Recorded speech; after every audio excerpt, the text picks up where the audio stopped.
Thank you so much. Thank you.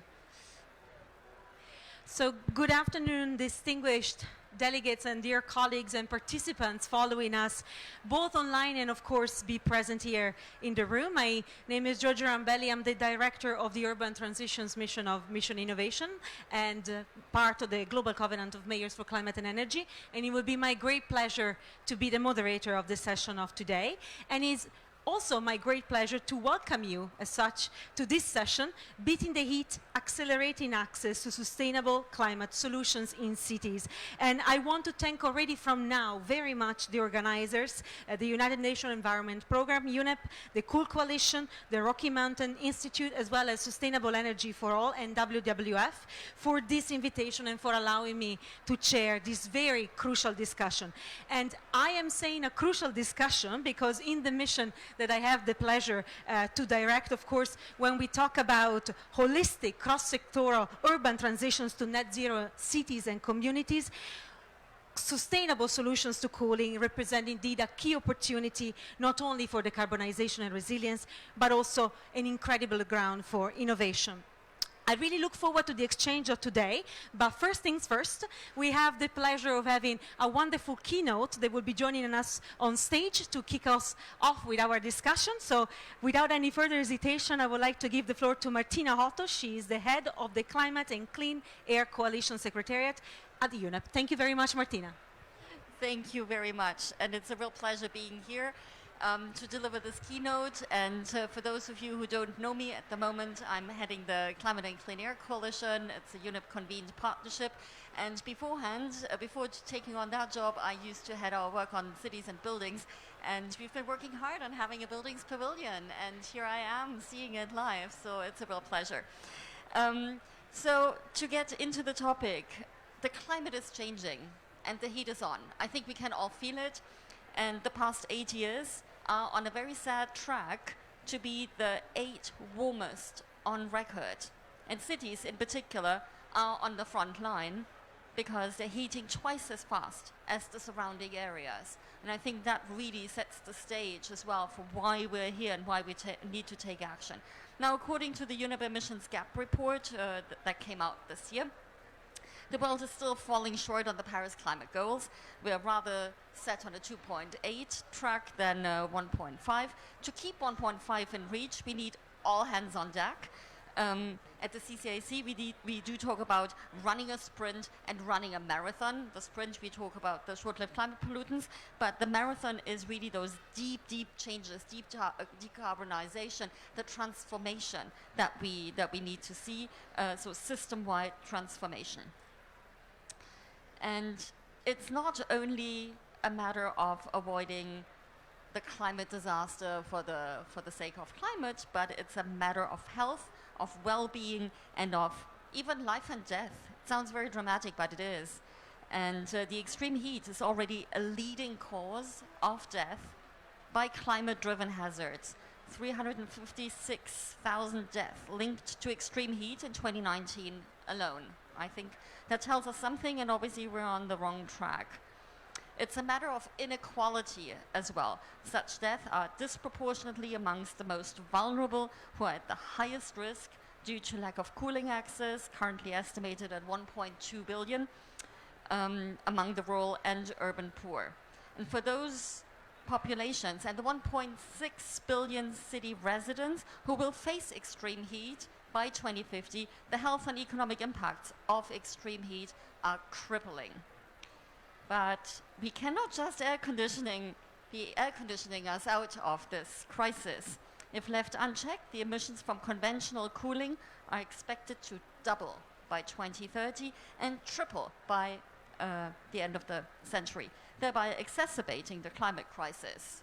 By cooling us down, we're heating the climate.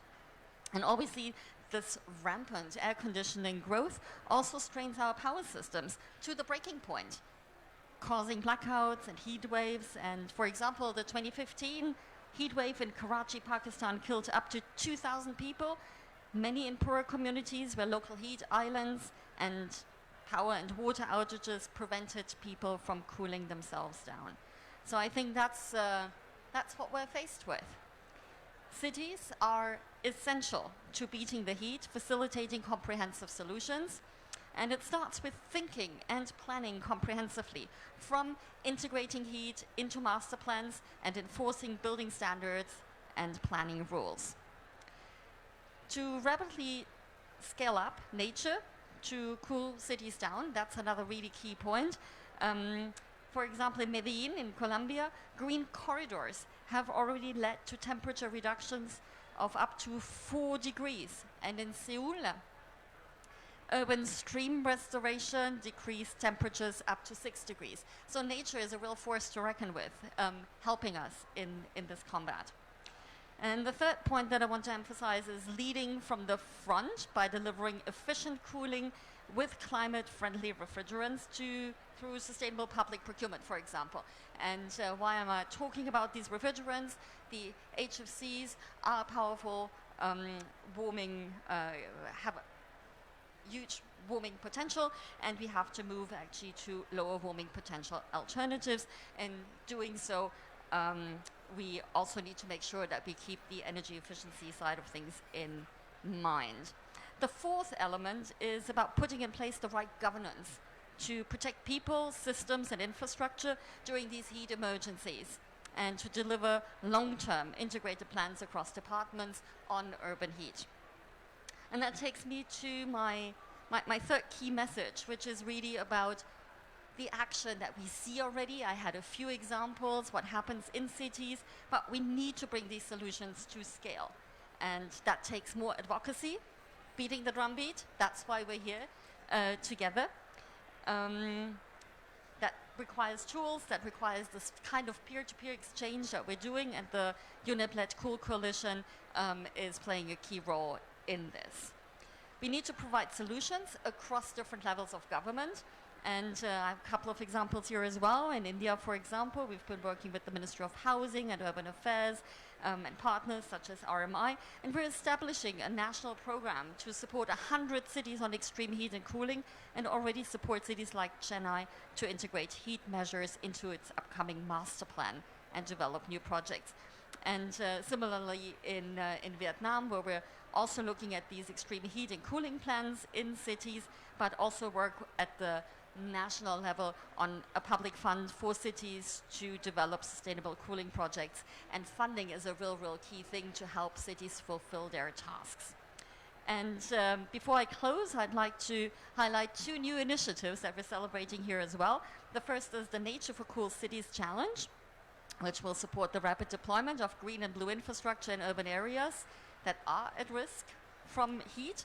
And that's really critical because I already mentioned the importance of finance, but 0.3% of urban infrastructure spending is actually going into nature, and we have to turn that around. We have to make that much bigger. It's such a good shot in terms of cooling us down, but also providing more well-being. And it's a collaborative effort across a range of Cool Coalition members, and we invite others, obviously, to the table so that we come back at COP28 with results. And you will also hear more about a new report by RMI, which quantifies the benefits of nature-based solutions for energy use and emissions reductions in cities. The quantification is one of the key things that we need to actually make us move further. We always say if we can't measure, we can't fix, and we need the numbers as well to make a good case. And with that, I leave you, and I've seen Manuel is with us, and I just hand over to you. It's a pleasure. Thank you. Thank you very much, and let me start by apologize that I've been a bit late. Let me be sincere, I was comfortable seated in the UNDP pavilion, waiting for this event, and somebody noticed me that it wouldn't be there, but here, and I was fully missing, trying to identify this place. So, beating the heat. It's a fantastic report because the presidency of COP28 has told us that this is the COP of implementation. What it is okay, it's good. But in my point of view, it is more than that. It is the COP of integration and convergence. Because those are 2 elements that we have to strongly work on. Integrate and promoting convergence. Because it is not only about our climate crisis and how much we have to continue move our actions forward in relation to the four suggested transitions of the IPCC: the energy, the industry, the cities and infrastructure, and the land use and deforestation. But also how much we are able to connect our climate objective with our nature objective. So in that sense, Beating the Heat, it is a report that it is helping us to make those connections. But also, Beating the Heat, it is recognizing, as it has just been said by the IPCC, that it is in cities in which emissions are still growing. It's a bit sad, but that is the reality. So what to do, how to create more awareness, how to engage more subnational governments as part of our efforts to address the climate crisis, it is something that we have to discuss. But IPCC has told us also that there are solutions. So it is interesting how well IPCC mentioned emissions growing in cities, mostly in cities, but also there are solutions. And they have mentioned energy efficiency, transport, non-motorized vehicles, among many, many other solutions. So Beating the Heat, it is talking about of that. We have just heard nature-based solutions to cooling the cities. So how much we can integrate nature with cities in an effective way. But let me say something. Nature-based solution for cities, it is not just the park in the corner of my street. It is more than that. Because I am a defender of nature-based solutions with high-quality intervention. So many people say in this park, 2 meters square, it is enough. No, that is not nature-based solution. Nature-based solutions must be a clear policy that it is using a high intervention on nature to address a societal challenge with social benefits. So there are three main values in nature-based solutions. First, that you have to address a clear societal challenge. And that societal challenge, it could be related to adaptation, to mitigation, to water security, to food security, or to disaster risk reduction. So if your intervention in the city could focus their intervention in any of those objectives, that is good. And even the IUCN standard, it is saying that you have to follow the 8 categories of standard that they are suggesting to us. So for example, in relation to the societal challenge, it would be better if you can connect your intervention to some already planned objective that it has been developed in your city, in your nation, or in your region.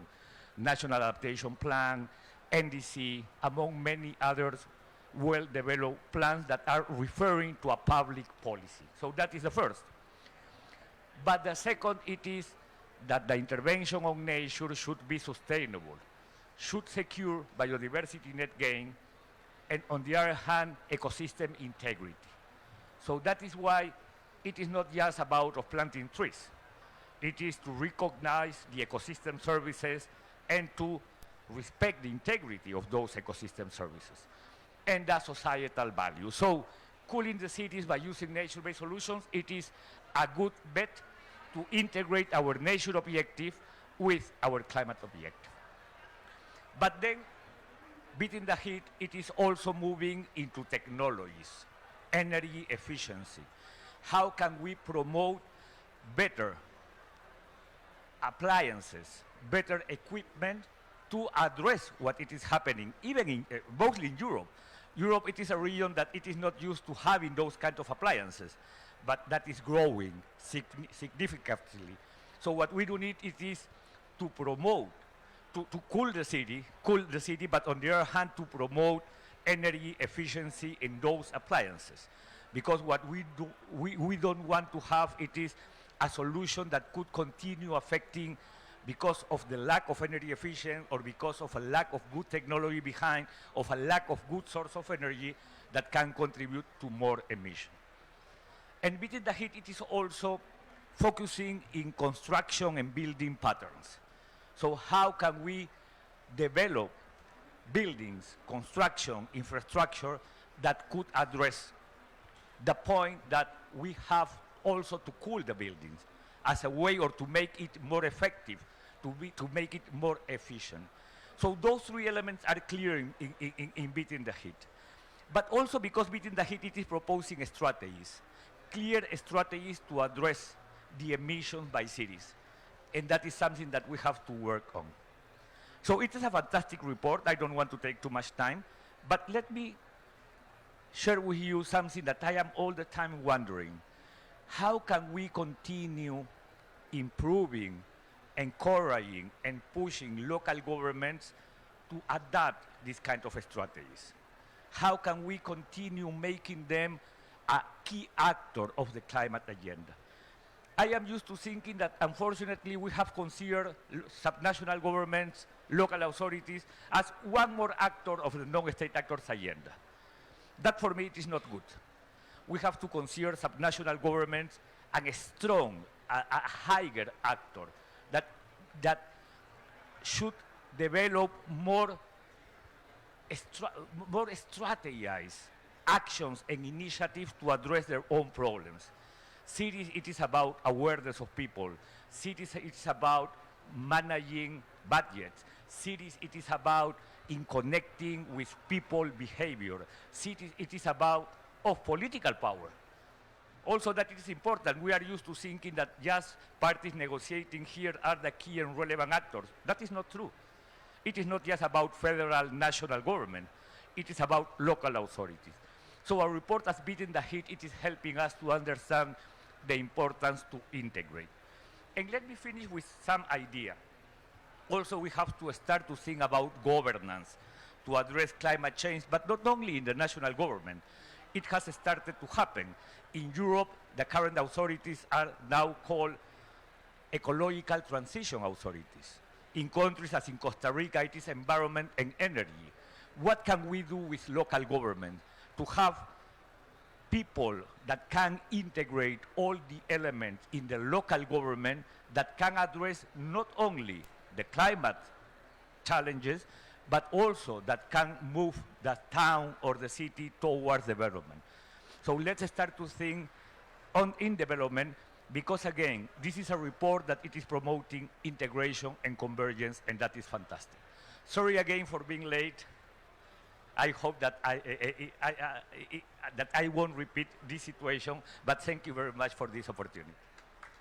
Thank you. Thank you very much to Manuel Pugalvida. He's the Climate and Energy Global Practice Leader at WWF International. Of course, he did not need any introduction.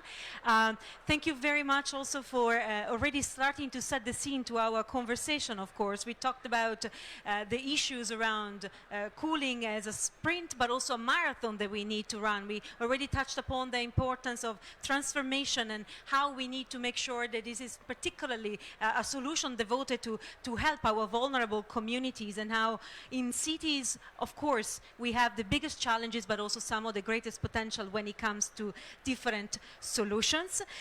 It's particularly remarkable, I think, that we are having this conversation today in the Middle East and North Africa region, where of course we already know it's one, if not the hottest and driest region on the planet, and we know that the science is unfortunately clear. If we don't drastically cut our emission, if you don't provide this solution, the sustainable solutions that we need, part of this region could become inhabitable in the long run. And of course, cities and the mega cities that are rapidly being developing or coming to the scene, new cities are coming to the scene, will have to contend not only with these challenges, but also with the heat island effects and other side effects that are coming, of course, in addition. So we have been talking about both the need for sustainable solutions already. We are talking about also the risk that we have of cooling our planet by creating new emissions, of course. The good news is that there are already some solutions on the ground, and they are already widespread, and that we have already a number of different partners that want to work on this. So public sector, private sector, research, everyone is convinced that this is an important sector, of course, and in a crucial moment to work together and foster these solutions. So what does that mean in practice, not only for the future of cooling in cities, but also for our panel of today? So today, of course, with this consideration as a backdrop, we will be talking about what is the role and the potential that district cooling has has when it comes to low carbon solution to cool cities. We are going to be talking about how do we beat the heat on the ground and how do we foster and accelerate sustainable heating solutions. We will talk about how do we accelerate the uptake of these solutions. So how do we further them? How do we make sure that we have the support that Manuel was referring to, the finance that we need, but also the capacity to uptake these solutions? And then finally, very importantly, what are the success stories and the inspiration where we can learn from, and of course also the failures, because it's always very important also to take stock and fail forward all together. So to answer this question, it's my great pleasure to introduce to all of you a wonderful panel that has already joined me here. So we have on the panel, starting from the very right, Johanna Masic. She's the lead urban specialist and global lead for urban disaster risk manager and land global practice at the World Bank.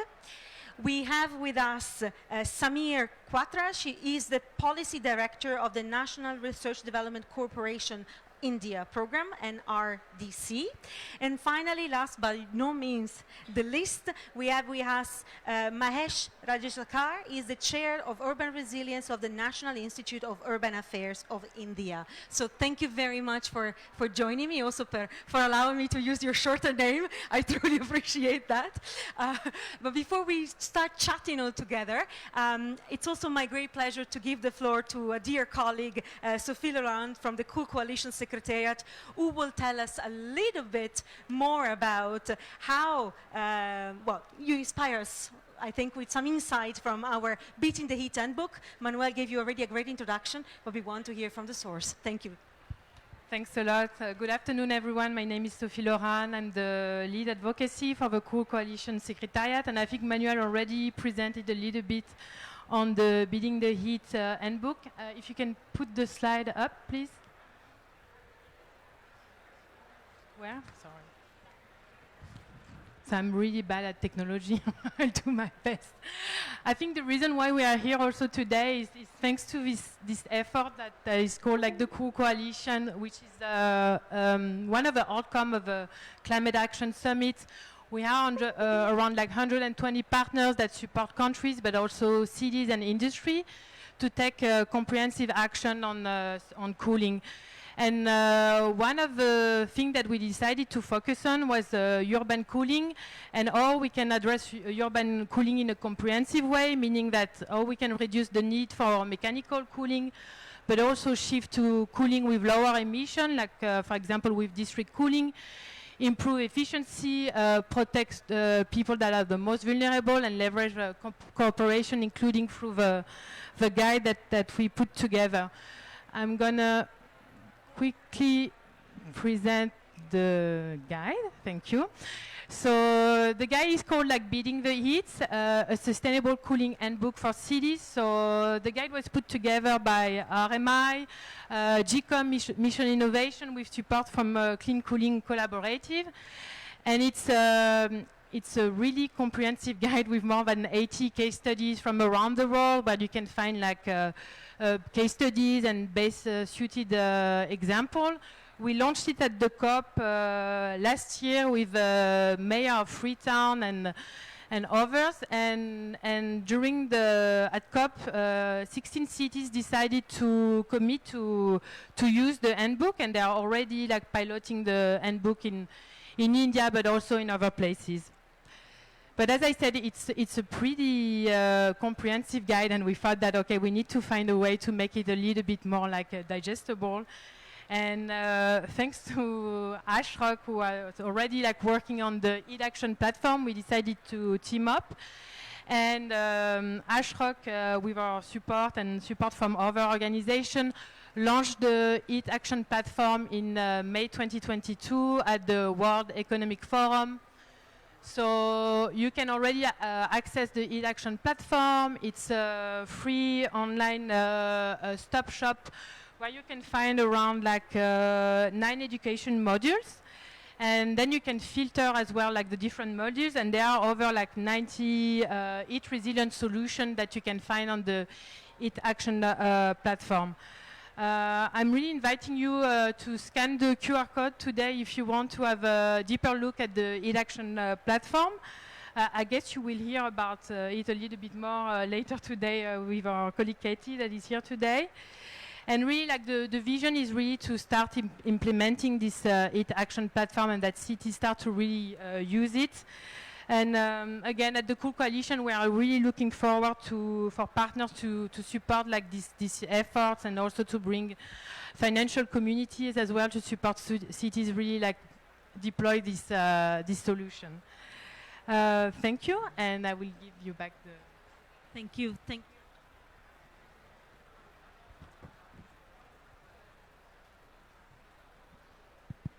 Okay, I think it's working. Thank you very much. So thank you very much, Sophie, for sharing with us, of course, a brief but quite meaningful introduction to the guide Beating the Heat, but also to show the Heat Action platform. And I think this is a very good start for a panel that is looking into focusing on sustainable urban cooling solutions that are moving from theory to practice. And talking about practice, maybe Mahesh, I would like to start with you, if that's okay, to discuss a little bit some of the solutions that are out there. So, of course, cities in India have been facing the challenges of high temperatures for centuries. It's nothing new. But the heat is, of course, rising. And so are the related risks, unfortunately. So what are the best practices that you can share with us to adapt to this extreme heat at the urban level? What have you seen? And also, can you share with us a couple of success factors, a couple of lessons learned that can be potentially, replicated, adapted, but useful for the rest of the world? Thank you very much. It's okay. Yeah. Try. I can keep this on. Yeah. First of all, thank you very much for giving me an opportunity to be part of this wonderful panel. And the keynote address pretty much indicated what the situation is, so we don't need to keep reiterating the process. And pretty much majority of the Indian citizens, 80% of them experienced extreme heat this year. So it's not something new, or it's not something which we need to go out and convince people to make sure that make them understand that they are experiencing extreme heat. But what we need to make people understand is what are the options? What is the degree of exposure? Right now, people do get warnings like it's 48 degrees or 50 degrees. We are able to see the difference that, in terms of the energy consumption, we are able to see the difference in terms of certain things stop functioning, so on and so forth. But what it does to the human body is something which we are still figuring out. Every human being has a different, capacity to be exposed to in terms of the number of hours and number of minutes and type of heat, and also mixed with relative humidity, which is also the killer. It is not only the actual heat, but it is the heat index which is going to make a lot of difference. So let me give you 2 or 3 things which we are doing at the country level, national level, which is actually making a difference. At least we are hoping that it's going to create a lot of ripple effect and scale-up factors. One, when we engage with municipal corporations or urban local bodies to build actions or to ask them to do certain things, we usually go with adaptive solutions or mitigative solutions. But what we have started realizing is these solutions are not continued over time, because there is a spatio-temporal variation in the issues, the challenges in the governance, in the political scenario, in the administrative scenario. People who initiate the process usually are not there to see it through for the next 5 years or 10 years. The political representatives or the champions change over time, and also the administrators change over time. So we have taken up a systematic approach towards creating platforms for multi-sectoral engagement until unless, of course, adaptive solutions are needed, but what we call it as development stage indicator. So our first stage in the indicator is to see that whether cities establish a platform for people to engage. The second stage is whether there are multi-sectoral people with different background do come and engage in that. Based on those collaborative efforts, plans and strategies are made, and it's not made by one single organization or 2 or 3 organizations, but the platform itself facilitates the development of a strategy and prioritization of the plan, and based on it, the investment is budgeted within the municipal governance, and based on those budgets, the actions are implemented. So I think we have to look at systemic changes. Of course, at the same time, all those adaptation strategies, all those mitigation strategies are equally needed. But if you want to change the governance, we have to create platforms for long-term sustainable engagement and action.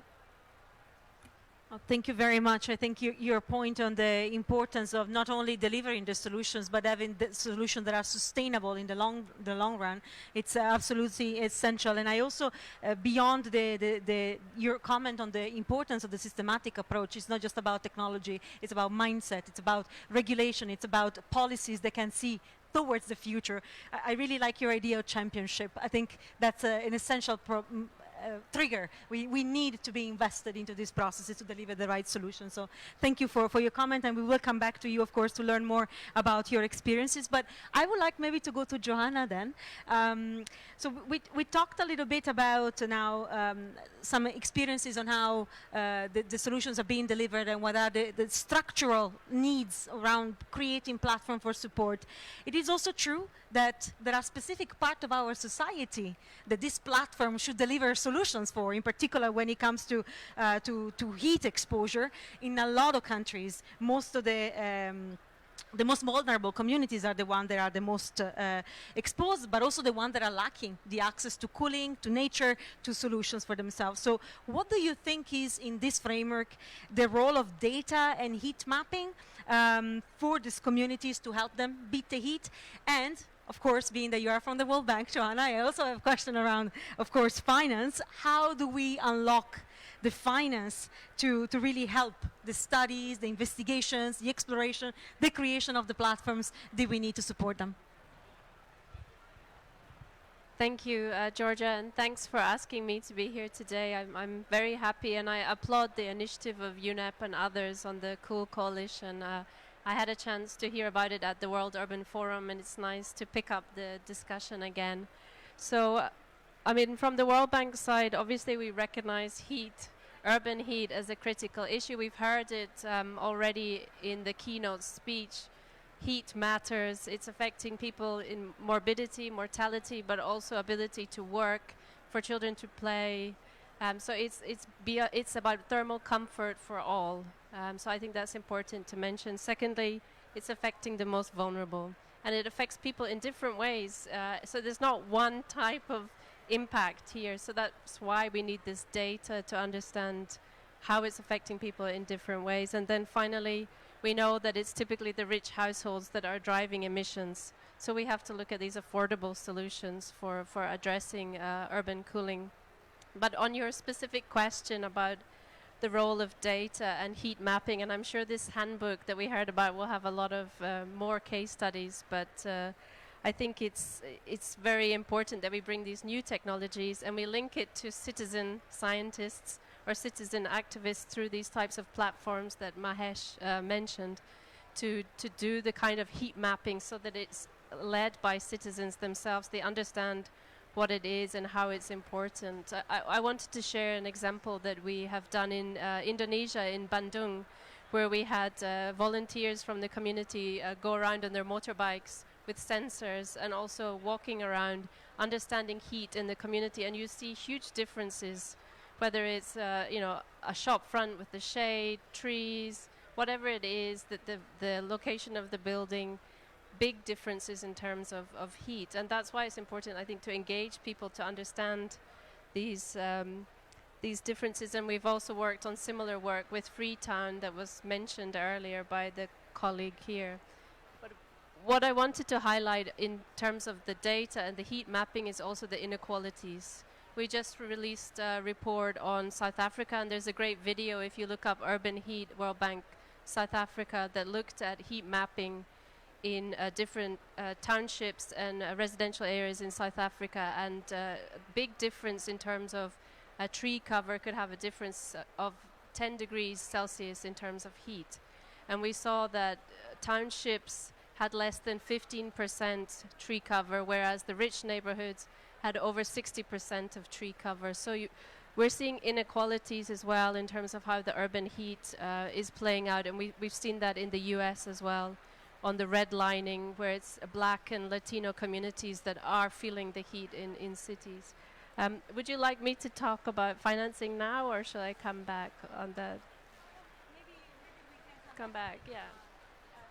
a little Mix I'll up give the a little break, conversation. yes, and I would like then maybe to go to Samir, if that's okay with you, Samir. So we talked about already the impact the heat has, of course, on our society. All of our panelists have already reflected, and even in interaction, of course, the heat kills, right? And it has a very strong impact on people around the world. Of course, both mortality and morbidity can be mitigated, but we need comprehensive actions to be taken. And we heard specifically also this point that Johanna really made about how it's not just about affordability, which I think makes absolutely, it's a very strong point, but also the fairness of the access to these solutions and the inequalities that are brought very often with the lack of solutions that are there. So can you share with us some best practices on the way that cities, for example, can reduce these health impacts? And is there a way that you have seen on the way that we can maybe make sure that our community can also push the city themselves to take further action and to take up some of the solutions that are existing? Thank you, and thank you to be here. I represent NRDC, and we've been working on some of the solutions. I'm happy to give you two examples of both adaptation and mitigation and how they impact health. But before that, I'm compelled to reflect on how you started, that heat kills, and how what Tina mentioned in her keynote, 356,000 excess deaths just because of extreme heat. I mean, if we pause, just pause for 5 seconds from our phones, laptops, whatever we're doing, and think about the last person we know who died of heat. It just sounds so devastatingly sad to die of, just heat in this time and age when, human civilization, development have, entirely been directed towards taking care of harsh elements as the most basic foundation. And still 356,000 families just because of extreme heat, not cancer, diabetes, heart attacks or whatever else, but just being outside, too hot, died. Just think of how achingly sad that is.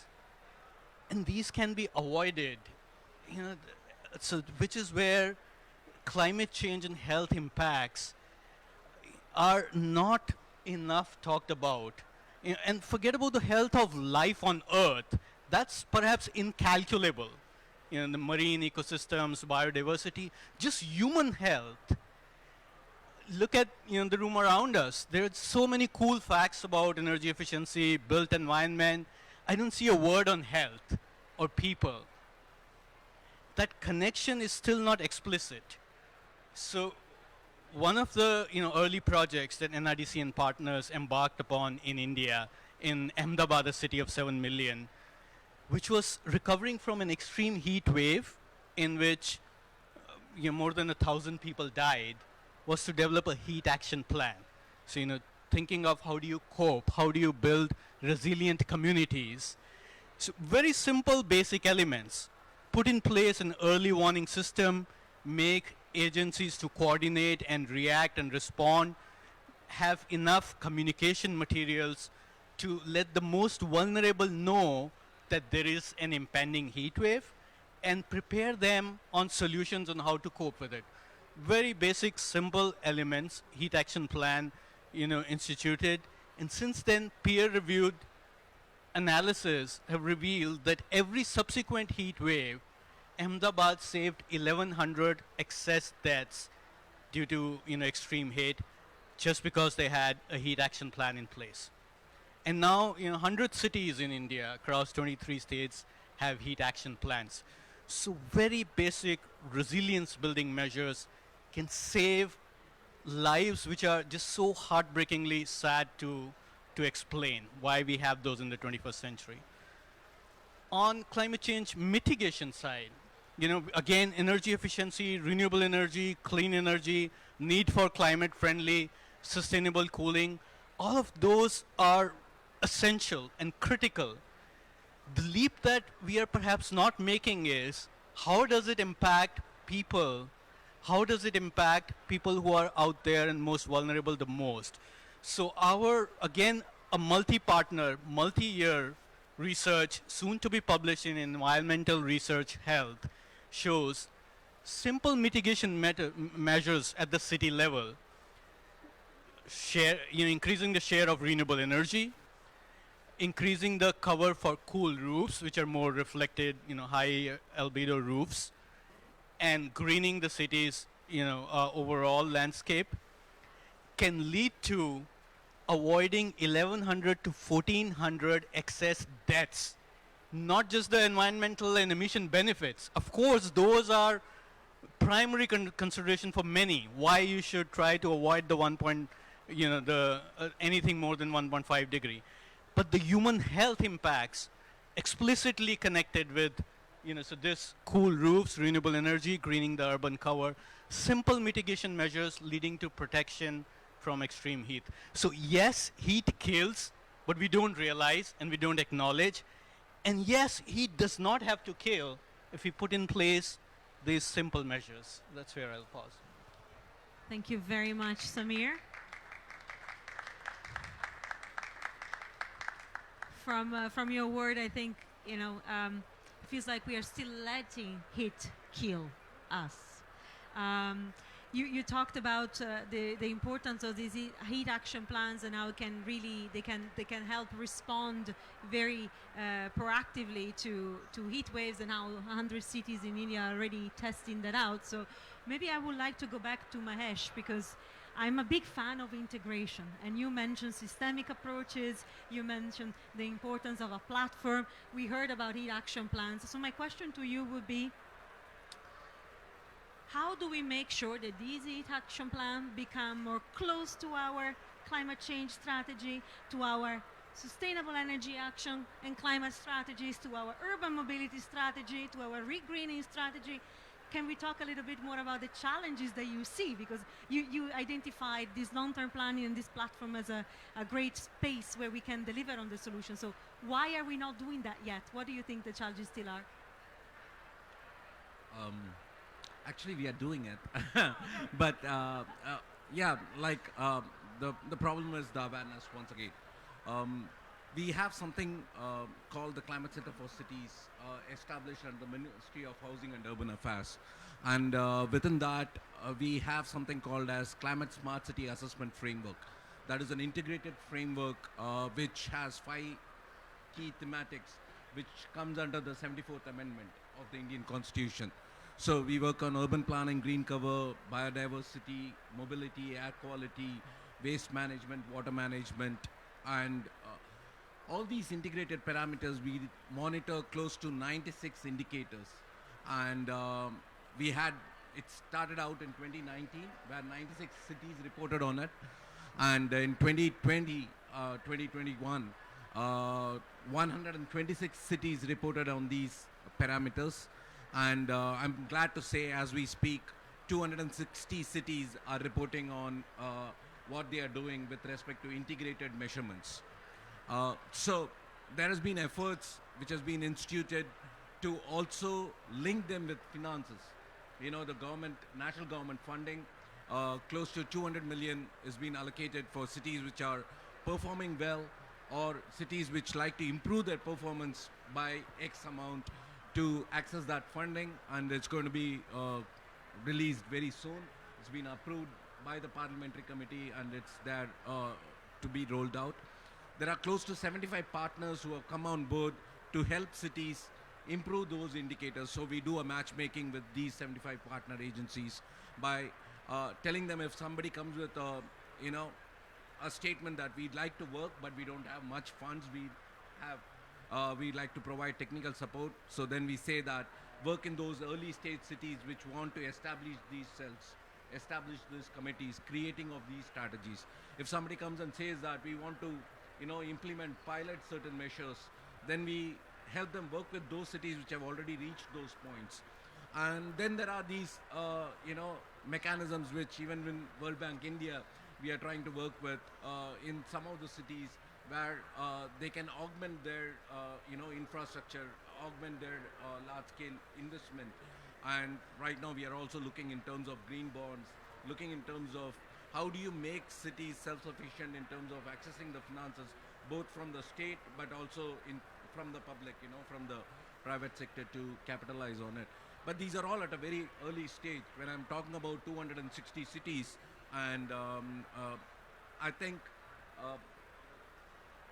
out of the top 30 or 40 cities which are very progressive, the rest of the cities are in various stages. They do well in terms of urban green cover, some do well in terms of water, some do well in terms of mobility.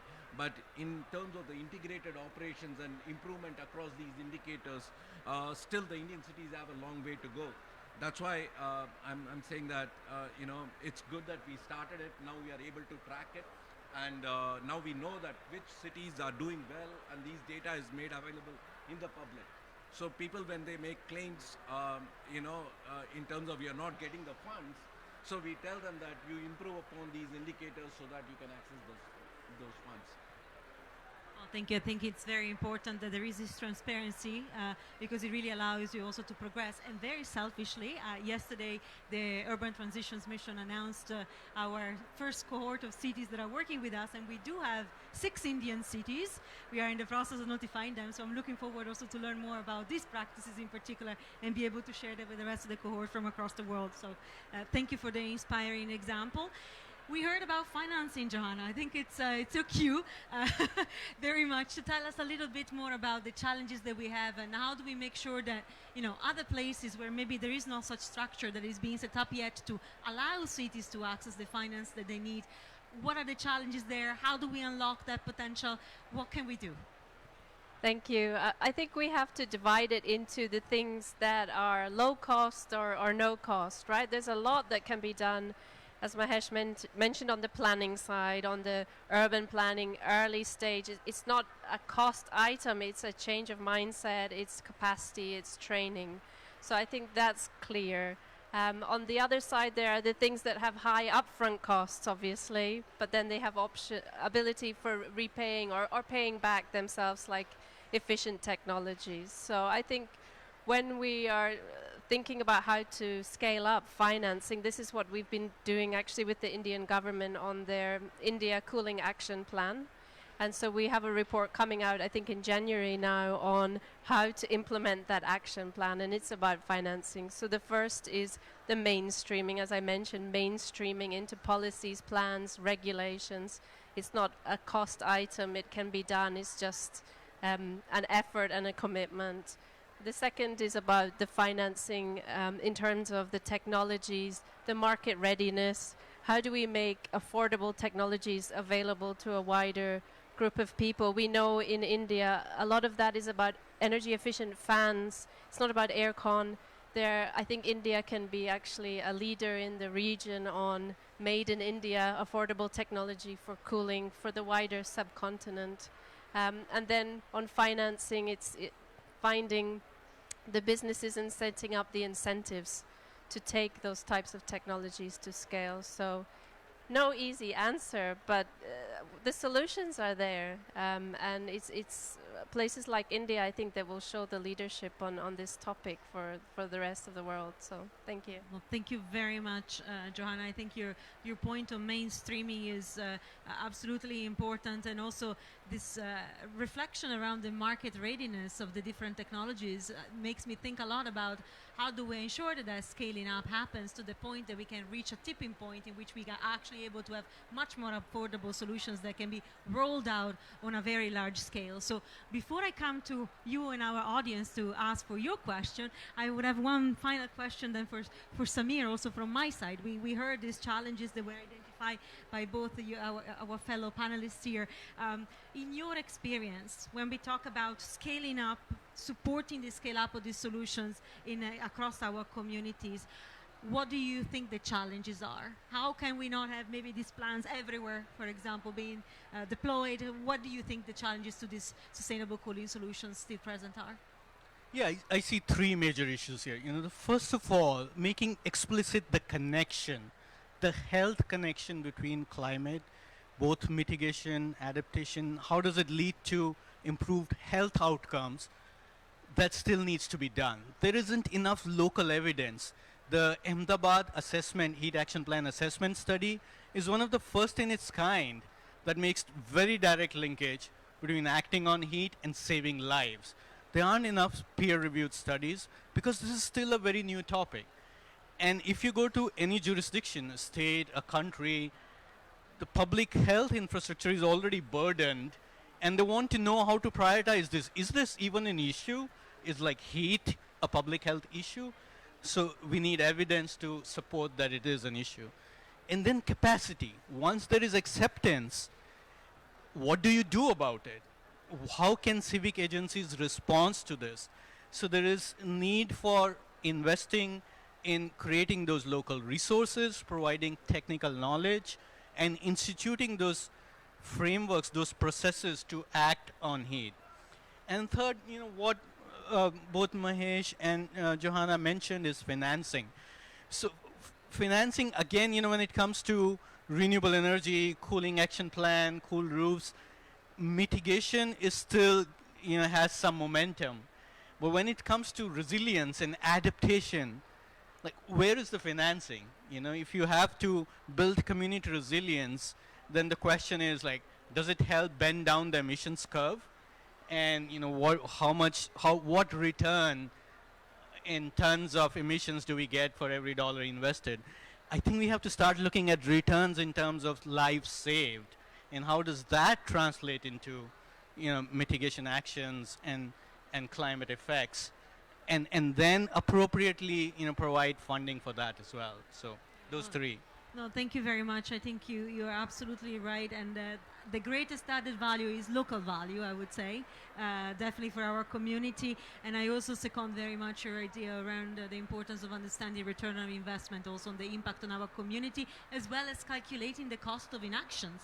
Because let's also be honest, that's not acting is also costly, and we have seen that across the world in the past years, increasingly, unfortunately. I would like to open the floor for question.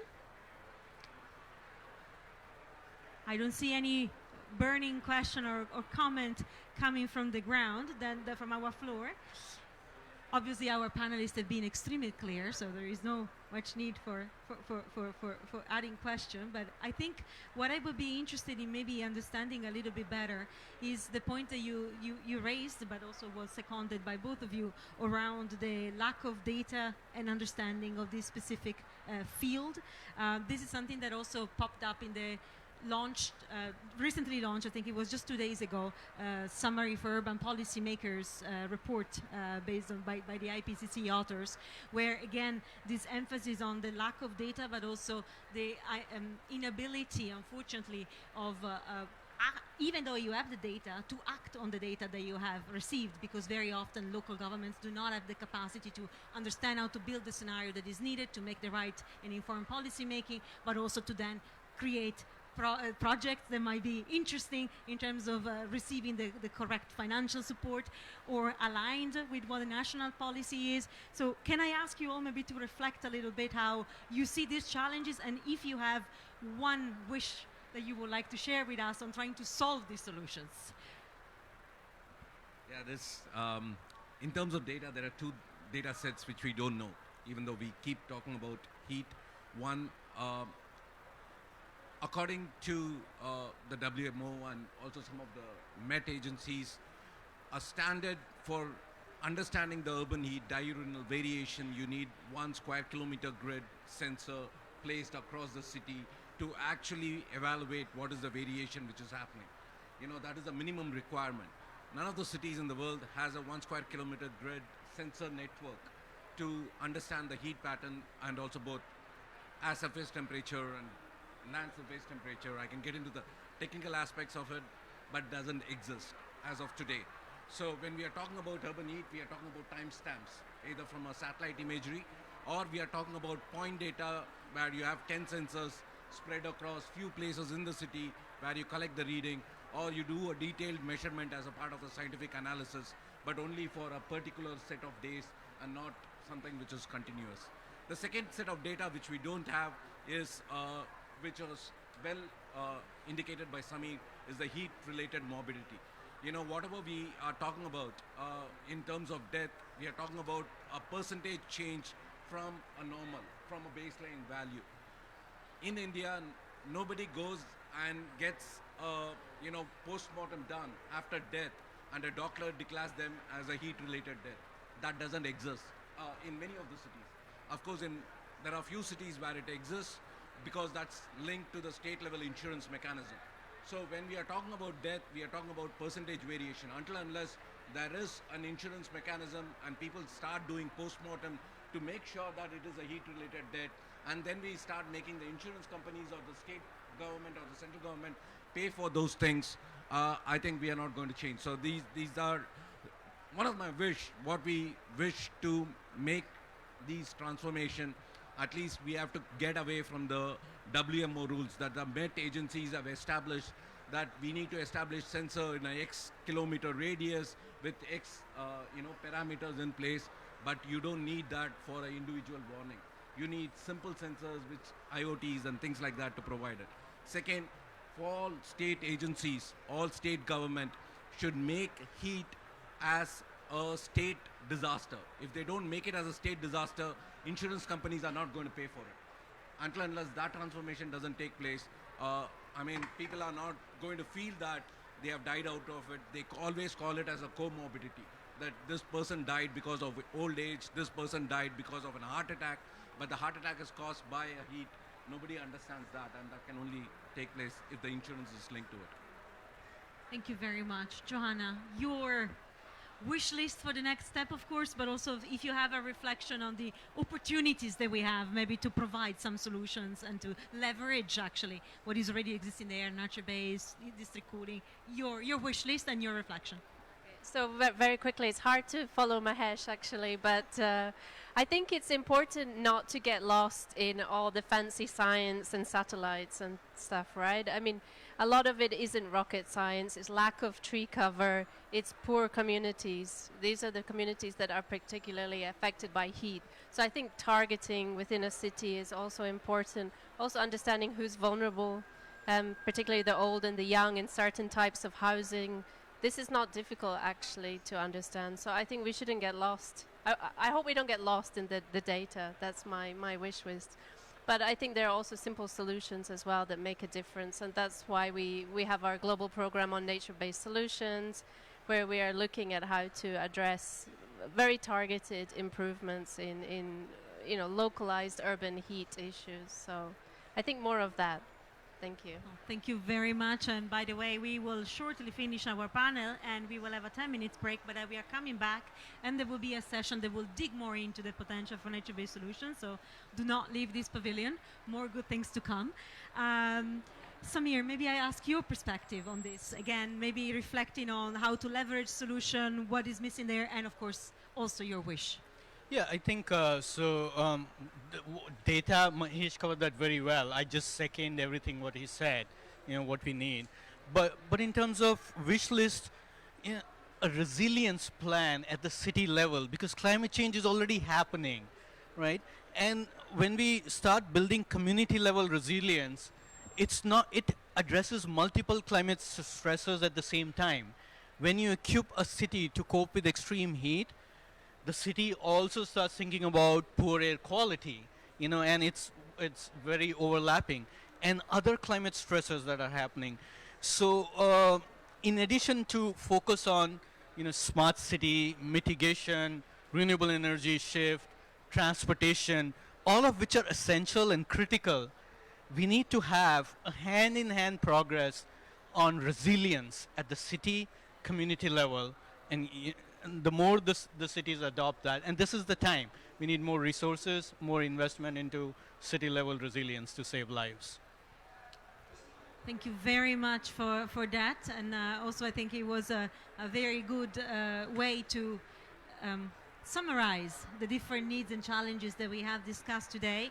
So we talked about the importance of rolling out systemic approaches to deliver on these solutions. We started by taking a journey from how do we bring together these different policies and plans, how do we make sure that they are sustainable in the long run, and we ended up talking about how we can apply the solutions that are already existing there, even the most economic one, the simplest one, but also with an eye of trying to see where the gaps still are when it comes to providing even more efficient solutions that can be delivered across the board. I think the strong message around the connection between climate and health is something that also came across quite strongly from this panel, in particular when we talk about heat. But talking about heat doesn't always only mean talking about resilience. It means about sustainable solution from a mitigation perspective, and most of all, it means, of course, preserving our life, of course, and the life of our community in a way that is, of course, also ensure their own well-being. And in order to do so, of course, whatever measure is being applied, we need to always consider this measure to be affordable, fair, and that it can also help reduce inequality rather than increasing inequality and, of course, risk of maladaptation or risk of side effects to the policy that we are implementing on the ground. So I think thank you very much for taking a stroll with me through all the solutions that are existing there, discussing very honestly also the challenges that we still see ahead of us, but also with a positive outlook of things that have already been done and rolled out in a number of different cities. So I think we can be proud of ourselves, but not too proud. There is still a lot of work to be done, and I hope that we will continue this journey and hear more about the experiences of course, all of you, but also looking forward to hear from you in the panel and from the next discussions that we will have in the next couple of hours of how we are all together beating the heat. And I finally conclude by saying, do check out the handbook that Sophie has introduced at the very beginning, 80 case studies to see how things can get done. So lots of inspiration and lots of people that want to work together to really achieve this goal that we have collectively. Thank you very much to all of you, and enjoy your short break, and we wait for you here, all refreshed in 10 minutes. Thank you.